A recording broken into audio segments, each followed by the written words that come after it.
Steve in England. I am a runner with Team Novo Nordisk.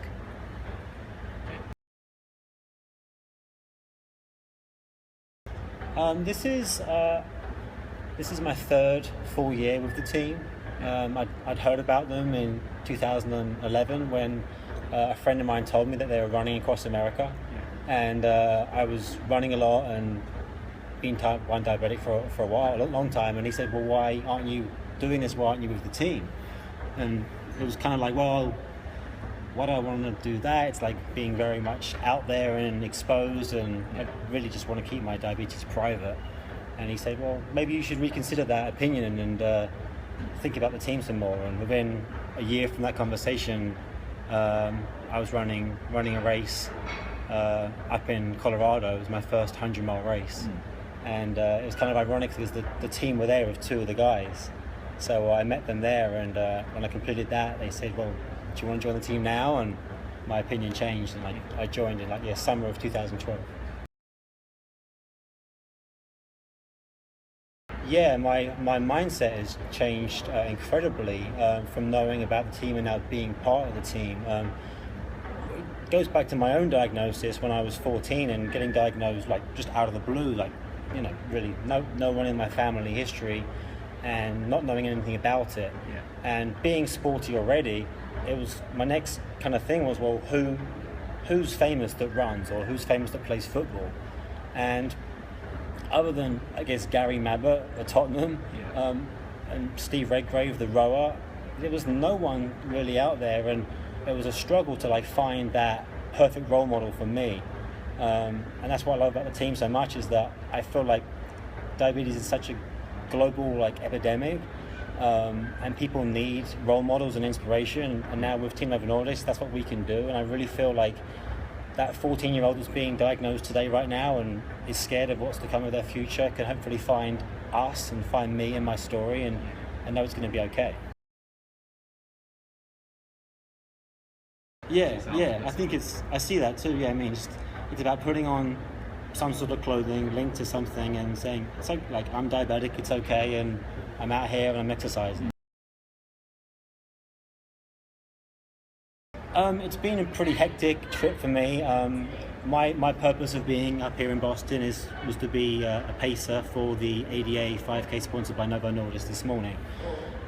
So I've just got here now at the conference. It's kind of a small world. I've already met a couple of people that I know from different events.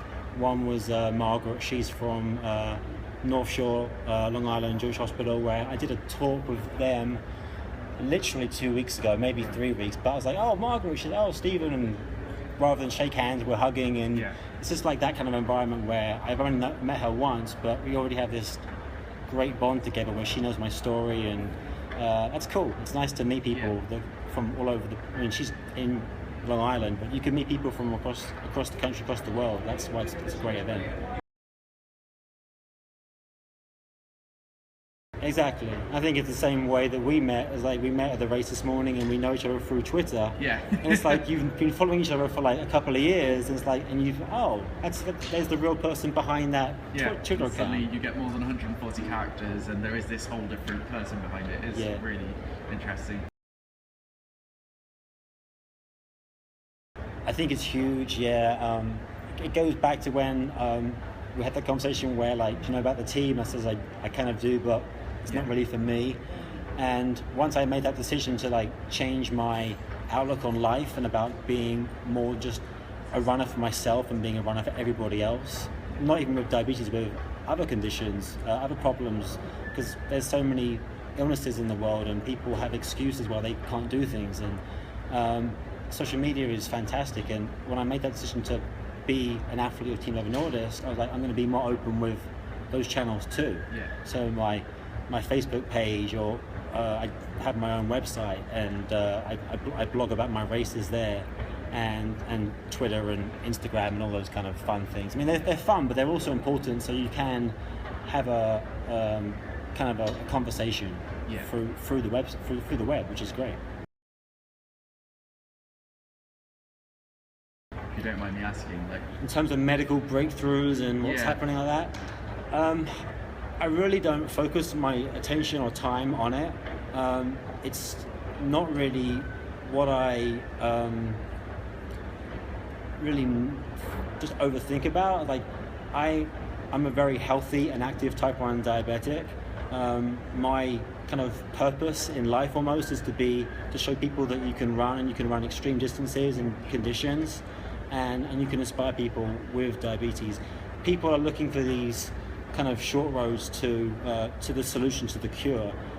I don't tend to waste my time on that conversation. It may or may not happen in my lifetime, but I don't tend to let myself go there too much. Yeah.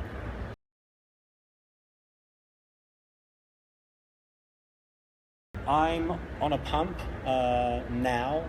It took me a long time to let myself or kind of make that transition. But everyone does their own medication. I mean, different people that I've met over the years, and I've met so many more the last few years. I've chosen the pump, and it works great for me and what I do with my lifestyle. And are you CGM as well? I do have a CGM as well. I waited a bit longer on getting that. It was all like a bit too much too soon. But yeah, I chose to do that, and personally, I find that both those things together in a combination is great. It's great for everyday life, and it's great for long distance, ultra running, trail races. It's really good things to have.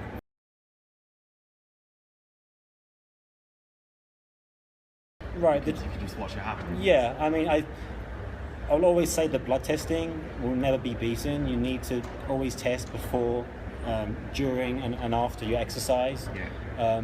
And even every day, even when you're not doing an important race or maybe a long run, blood testing is huge and will never go away, even with CGMs around and where they're going.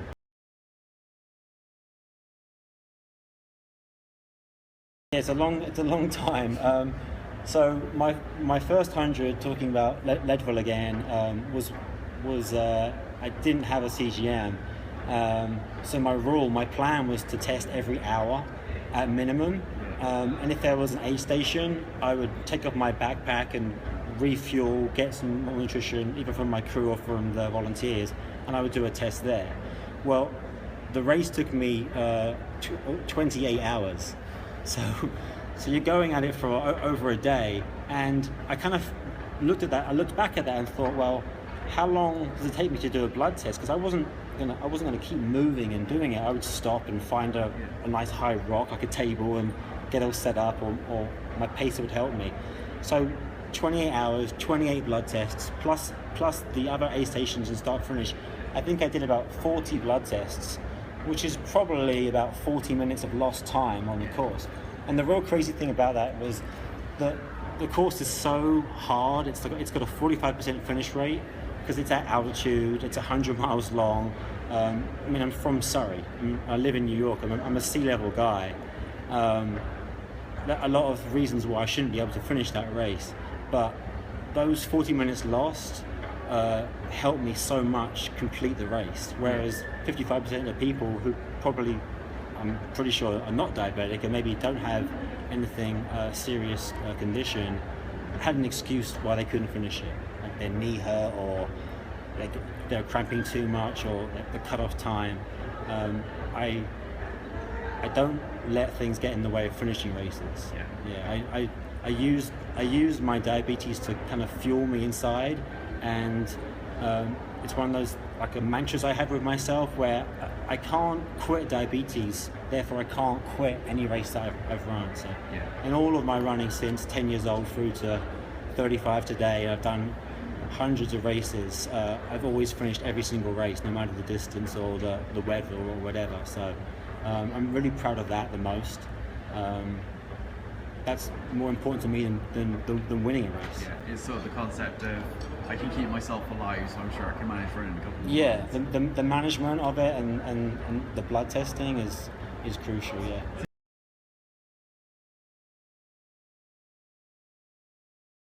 I like to think that I've inspired I was off tangent, but my friends in the UK, like, who are not quite as athletic, they play golf, but they work a lot, and their career is important to them, and that's all good, and I have serious career too outside of my running, and but you have to find time to exercise. If you're not exercising, your brain's not ready for the day. You're not fresh. I mean, there's some stat about the most successful people in the world all exercise, and it's just a crucial thing. So those kind of people, I hope I've inspired. Maybe my parents or my close family, and people with other conditions as well. Like it's like, oh, they see it. They understand the story that there's an obstacle in the way. You kind of like manage it and you keep going and you live out your dreams. And anyone can relate to that, whether it's diabetes or something else.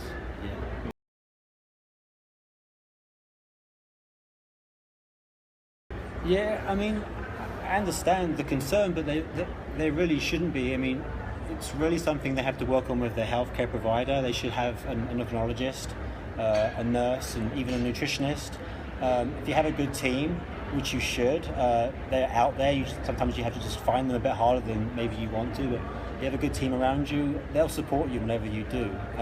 My team supports me whatever I choose to do. I go into their office and say, I'm going to run 200 miles in Lake Tahoe next year, and they just say, of course you are. And then we sit down and we talk about how we're going to do that as a team. I'm very lucky to have those people who don't just think I'm crazy and take me off to a different section of the hospital. It's important to have that team and have that support. And don't be scared. Trial and error, and good control, and just keep monitoring it, and you will be okay. Experience is good. It's a huge thing too. I mean, I've had it since 14, so that's a long time. 21 years of exercising with type 1 diabetes to really nail down what I want to do for the start of a marathon to where I want to be at the finish of a marathon. Now to me, it's like it's a very simple procedure, but it's taken me a long time to get there and be that confident. But other people can do that too. I mean, I say if I can do it, then anyone can do it.